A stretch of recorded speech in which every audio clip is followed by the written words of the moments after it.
Hello friends. Demands for an inclusive government in Afghanistan have been piling up.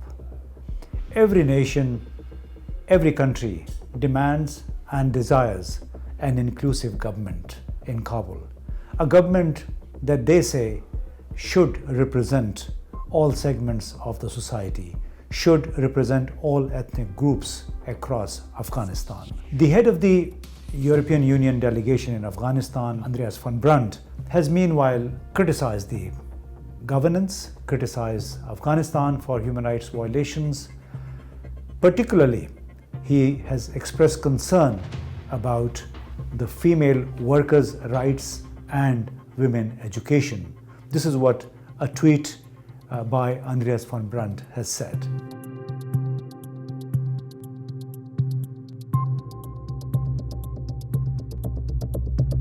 Now, these are essentially two different issues: the inclusive government and women's rights.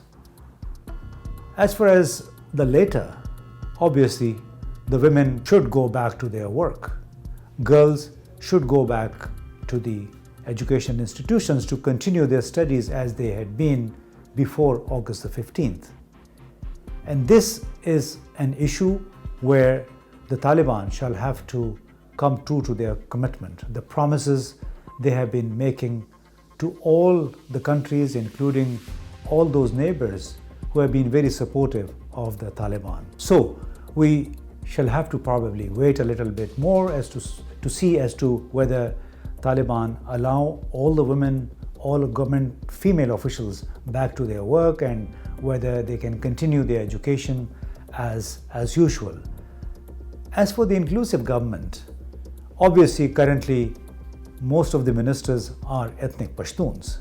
There are a few Uzbek and Tajik ministers, deputy ministers included in the cabinet of the Taliban, which they say is an interim cabinet.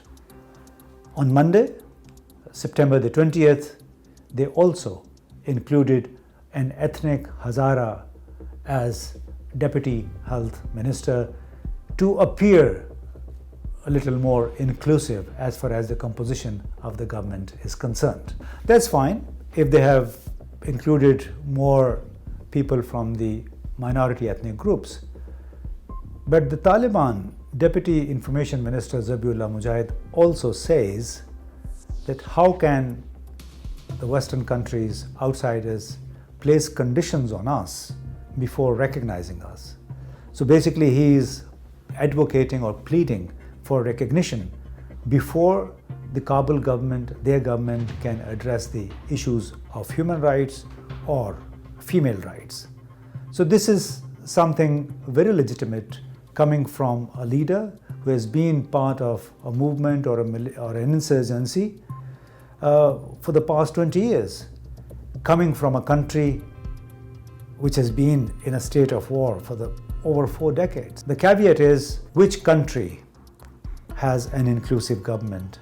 The United States, where it's either the Democrats or the Republicans who lord over the country.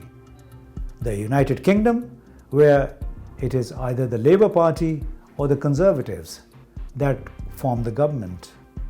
Or Russia, which is an authoritarian system, and it's only most of those people sitting in the cabinet or in the parliament are sort of loyalists of President Vladimir Putin.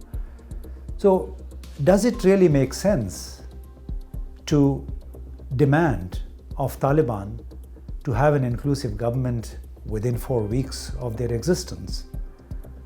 The country has been through conflict, in a continuous state of conflict for more than 40 years. Is it fair at all? Is it realistic to expect the Taliban to have an inclusive government, and particularly in the context of a society that is primarily tribal, extremely conservative, tribal, and suffering from multiple consequences of continuous state of war? Let's give them some time, and perhaps they would also address the issue of women's rights as well as female education. Let's not try to transplant the Western notions or ideals of democracy in a tribal conservative society.